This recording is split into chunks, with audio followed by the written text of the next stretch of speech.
Timnas Indonesia lolos ke Piala Asia U20 tahun 2025. Timnas Indonesia U20 lolos ke Piala Asia U20 tahun 2025 setelah bermain imbang melawan Yaman U20. Gol Jan Schraven dibalas Abdul Rahman menandai hasil imbang kedua tim. Bermain di Stadion Madia Senayan, Jakarta, Minggu 29 September 2024 malam WIB. Timnas Indonesia U20 cuma butuh hasil imbang untuk bisa lolos. Skuad Garuda unggul lebih dahulu lewat gol Jan Schraven pada menit ke-45 lewat tendangan keras kaki kanan dari dalam kotak penalti. Keunggulan ini tak bertahan lama. Yaman berhasil menyamakan kedudukan melalui aksi Abdul Rahman Al-Hader Abdul Nabi menit ke-47. Sampai laga babak pertama bubar kedudukan imbang 1-1. Di babak kedua, tidak ada tambahan gol yang tercipta. Dengan hasil ini, kedua tim harus puas berbagi poin. Timnas Indonesia U20 mencuri 1 poin sekaligus mengunci puncak grup.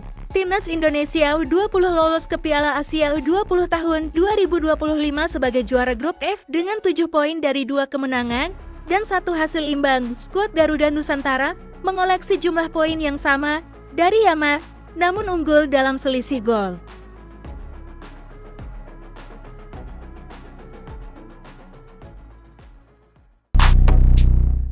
Lolos Piala Dunia ST ingin tinggal di Indonesia. Pelatih Timnas Indonesia, Shin Tae-yong angkat bicara andai pasukan Garuda lolos ke putaran final Piala Dunia tahun 2026.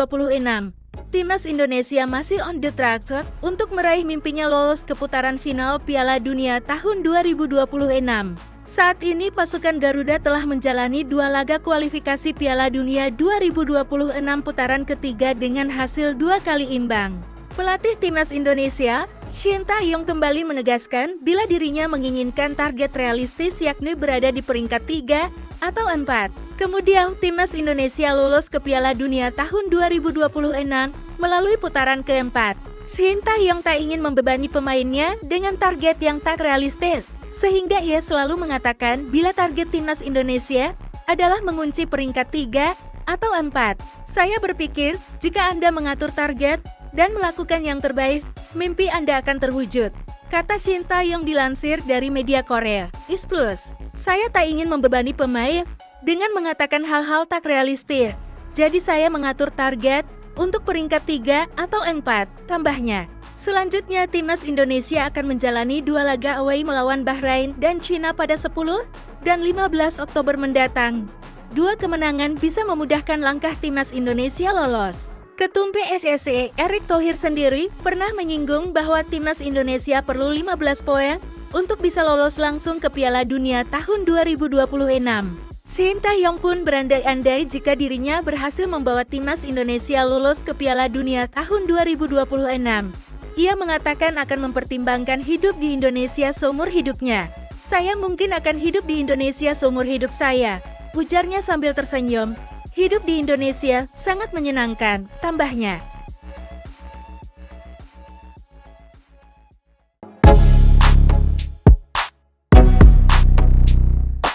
Klasemen Grup F kualifikasi Piala Asia U20. Timnas Indonesia U20 masih berada di posisi puncak klasemen sementara Grup F kualifikasi Piala Asia U20 tahun 2025.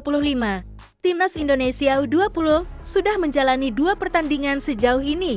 Skuad Garuda Muda sukses meraih kemenangan dari 2 laga itu. Berikut daftar lengkap klasemen Grup F. Indonesia di pertandingan perdana mampu membungkam Maladewa dengan skor 4-0. 4 gol Indonesia saat itu dicetak Aditya Warman, Vigo Denir, Toy Firmansyah, dan Jan Schraven. Di laga kedua, Indonesia berhasil menekuk Timor Leste dengan skor 3-1. 3 gol anak asuh Indra Syafri ini dibukukan oleh Jan Schraven, Rizky Afrizal, dan Muhammad Ragil. 2 kemenangan itu membuat Indonesia berada di posisi puncak klasemen Grup F. Toy Firmansyah dan kolega mengoleksi 6 poin.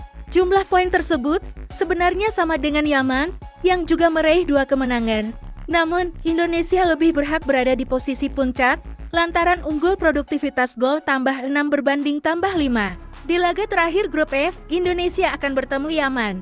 Pertandingan ini ibarat laga final. Sebab, siapapun yang meraih kemenangan di laga ini, tim tersebut dipastikan menjadi juara Grup F dan lolos ke Piala Asia U20 tahun 2025.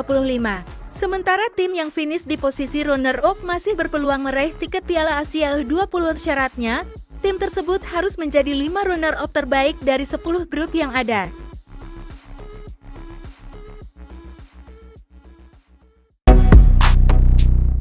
Shin Tae-yong targetkan kemenangan lawan Bahrain dan Cina. Shin Tae-yong sudah menegaskan target untuk timnas Indonesia sebelum jumpa Bahrain dan Cina dalam lanjutan ronde ketiga kualifikasi Piala Dunia 2026 zona Asia. Pelatih 53 tahun tersebut bakal mempersiapkan tim untuk laga tandang lawan Bahrain dan Cina pada Oktober tahun 2024. Timnas Indonesia punya persiapan yang berat sebelum laga ini.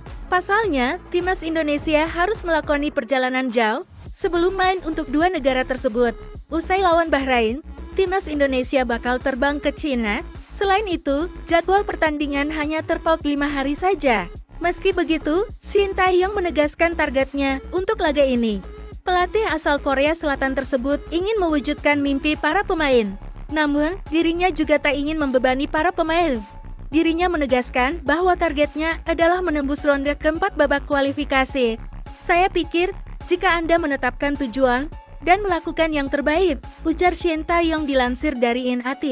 Impian Anda pasti akan menjadi kenyataan. Saya tidak ingin membebani pemain dengan mengatakan hal-hal yang tidak realistis. Jadi saya menetapkan target untuk posisi ketiga atau keempat. Lanjutnya, namun target tersebut bakal semakin mudah diwujudkan jika berhasil mengalahkan Bahrain dan Cina. Shin Tae-yong menegaskan bakal menargetkan kemenangan atas Bahrain dan Cina. Tujuan saya adalah untuk mengalahkan Bahrain dan Cina, ujar Shin Tae-yong.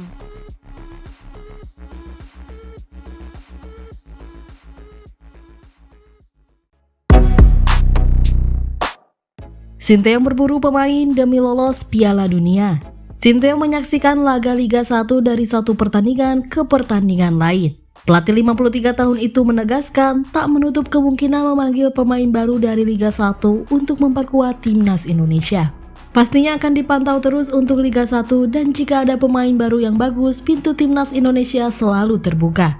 Tegas Shin Tae-yong kepada awak media termasuk Okezone di Jakarta, Kamis 26 September 2024. Shin Tae-yong memang tidak asal bicara. Dipanggilnya Malik Rizaldi ke skuad timnas Indonesia untuk FIFA Matchday Juni 2024 menjadi contohnya. Performa apik bersama Madura United di Liga 1 2023-2024 membuat winger 27 tahun itu mendapat kesempatan untuk laga melawan Irak dan Filipina.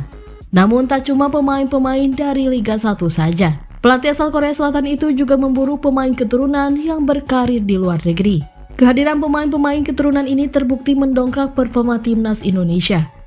Keberhasilan lolos ke 16 besar Piala Asia 2023 dan melaju ke babak ketiga kualifikasi Piala Dunia 2026 zona Asia merupakan contohnya.